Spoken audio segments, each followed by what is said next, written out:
দুইটা দুইটা ভয়ঙ্কর পাপের কথা বলে দেই। এই দুইটা পাপে যারা আসক্ত হয়ে আছে তারা তওবা করে ফিরে আসলে পরেও সারা জীবন তাদেরকে এটা সাফার করতে হবে। কথা বুঝতে পারছেন না? তওবা করে ফিরে এসেছেন মনে করেন, তারপরেও আপনাকে সারা জীবন এই পাপের ফলটা ভোগ করতে হবে। এক, মাদকদ্রব্য দীর্ঘদিন সেবন করেছেন, তওবা করেছেন, ফিরে এসেছেন, আল্লাহ হয়তো মাফ করে দিয়েছেন, আল্লাহ পাক মাফ করে দিয়েছেন, বাট আপনি আপনার দেহের যে ক্ষতিটা করে ফেলেছেন এটা পোষাতে পারবেন না। এক নাম্বার। দুই, তখন আপনি যদি বিয়ে করেন আপনি স্ত্রীকে সন্তুষ্ট করতে পারবেন না। হ্যাঁ।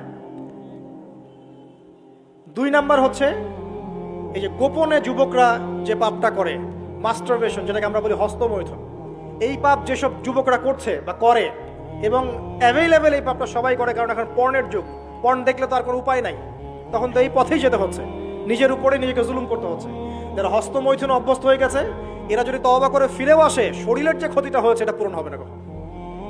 এখানে আপনার দেহের ক্ষতি, আপনার মস্তিষ্কের ক্ষতি, আপনার পরিবারের ক্ষতি, এমন আপনি যদি পরবর্তীতে গিয়ে পরিবার গঠন করতে চান আপনি সুখী পরিবারও গঠন করতে পারবেন না, কারণ ভিতর থেকে আপনি নিজেকে শেষ করে ফেলেছেন। গোপন পাপে লিপ্ত হবেন না, আপনি যৌবনকে ধরে রাখেন, ইনশাল্লাহ দেখবেন আপনি সারা জীবন এনজয় করতে পারবেন ইনশাল্লাহ। কিন্তু যদি এখন নিজেকে শেষ করে ফেলেন, এখন নিজেকে শেষ করে ফেললে আপনি বিয়ে করলে পরেও দেখবেন আপনি পস্তাচ্ছেন। ওই যে কলিকাতা হারবালে যেতে হবে, তো মডার্ন হারবালে দৌড় দিতে হবে। আর সব হারবাল টারবাল খেয়ে লাভ হয় না। কারণ কি? কারণ আল্লাহ প্রদত্ত যে নেয়ামত সেটা আপনি নষ্ট করে ফেলেছেন, এখন এইটা আর আপনি ক্ষতিপূরণ দিতে পারবেন না। অতএব জীবনটাকে সিরিয়াসলি নেন। দেখেন আমার মতো বয়সে, আমার চেয়ে প্রায় 10 বছর বয়স আগেই তারেক বিন জিয়াদ স্পেন জয় করেছিল। আমার যে বয়স এখন চলছে 30 পার হয়ে গেছে, এর চেয়ে আরো প্রায় 10 বছর আগে মোহাম্মদ বিন কাসিম এই সিন্ধু জয় করেছিল।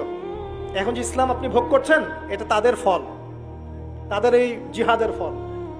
তো এখন আমাদের এই যে 20 বছর 30 বছরের যুব সমাজের দিকে তাকায় দেখেন, একবার তাকায় দেখেন, চেহারাগুলো একটু দেখেন, চেহারা দেখেন, এক একটা চেহারা দেখেন, চেহারায় নূর নাই, নষ্ট হয়ে গেছে, নামাজ নাই, চোখগুলো বসে যাচ্ছে, কারণ সারা রাত জেগে থাকছে।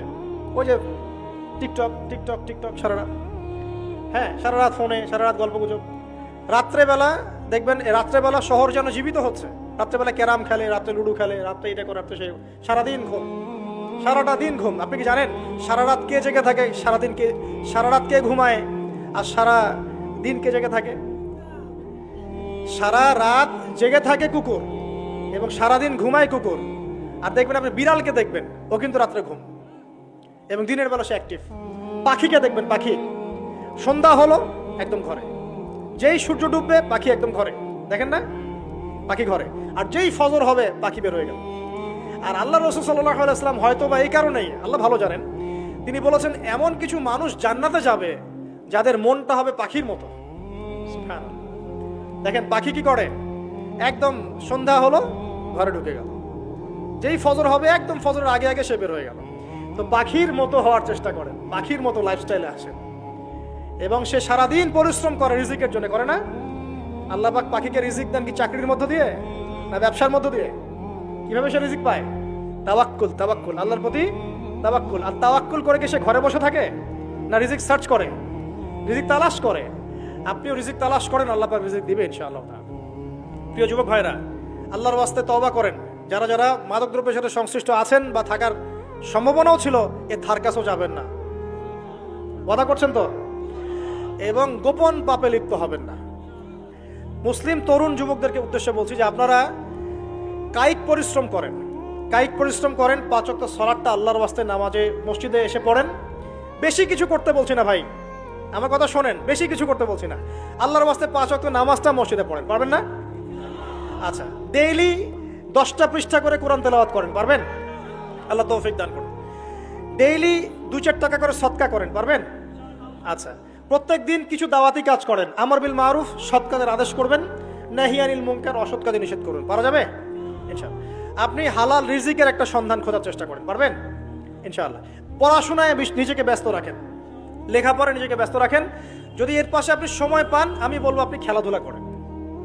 যদি সময় কিছু বের করতে পারেন, কায়িক কিছু পরিশ্রম করেন, প্রয়োজনে কিছু কসরত করেন, জিম করেন, খেলাধুলা করেন। তারপরেও পড়নে যায় না, তারপরেও গার্লফ্রেন্ডের পিছনে সময় নষ্ট করেন না, তারপরেও যে টিকটক, ফেসবুক, ইউটিউব নিয়ে পড়ে থাকেন না।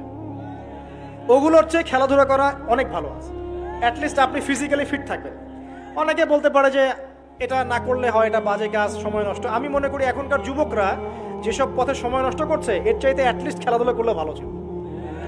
একটা সময় ছিল না, আজকে থেকে 10 বছর আগে প্রচুর খেলা হতো না? ক্রিকেট হতো, ফুটবল হতো, এই ব্যাডমিন্টন হতো শীতকালে, তাই না? খেলার লিপ্ত থাকলে কিন্তু আমাদের মধ্যে একটা হৃদ্যতা, একটা বন্ড তৈরি হতো, একটা বন্ড। আমরা অনেক টুর্নামেন্ট খেলতাম না? এখন দেখবেন কিচ্ছু নাই, সব বন্ধ, খালি ফোন, সারাদিন কি ফোন। এটা আরও কি ডেঞ্জারাস না? এভাবে তাদের ফিজিক্যাল বডিটা নষ্ট হচ্ছে, মেন্টাল স্ট্রেংথটাও নষ্ট হচ্ছে।